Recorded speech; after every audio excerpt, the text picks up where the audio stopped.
Harward is also with us, retired U.S. Navy SEAL and former Deputy Commander of CENTCOM. Sir, welcome to you. Thank you for being here at this critical moment where President Trump is vowing more attacks on Iran later today. How hard should he go? All the way.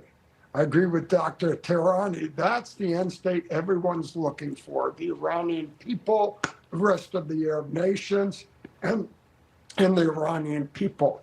You've had a government there that just continues to play the game of pretending to negotiating while extracting anything they can out of it.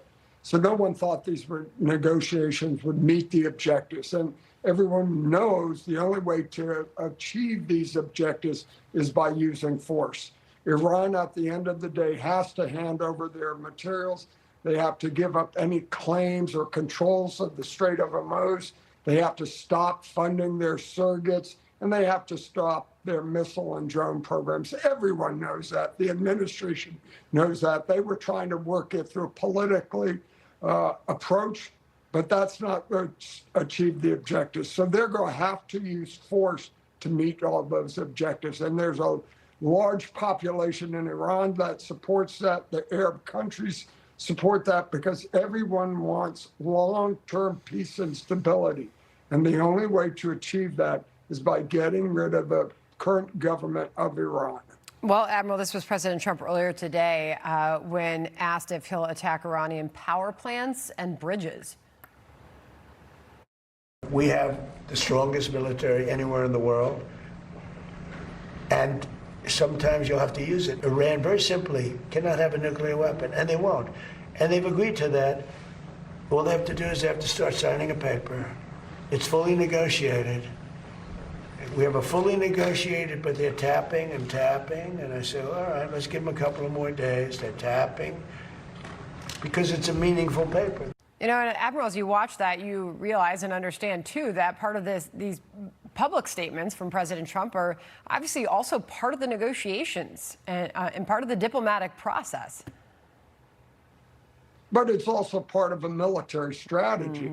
Not only have you decimated the military, but now you can continue to reinforce the economic consequences and pressure, not only the blockade, but taking parts of the economy and the infrastructure that allows the regime to maintain power or any influence in the country by taking away their support of the people and the things they should have been doing the whole time they were in government.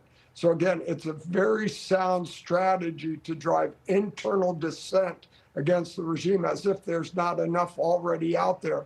But with those sort of rules, that strategy, having the internet where the dissenting elements can talk and coordinate, all of those undermine the regime and work towards the end state of undermining and removing them at the end of the day. So a very sound strategy. And a tie to that is the communications plan that really no one knows exactly what the president has done. So it helps them with deterrence. It helps them with surprise.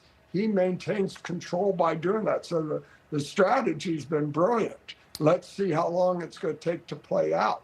Well, yeah, that is the big question at this hour. We'll see where things go later today. Admiral, always a pleasure. Thank you very much, sir. Thank you. Good to be with you all.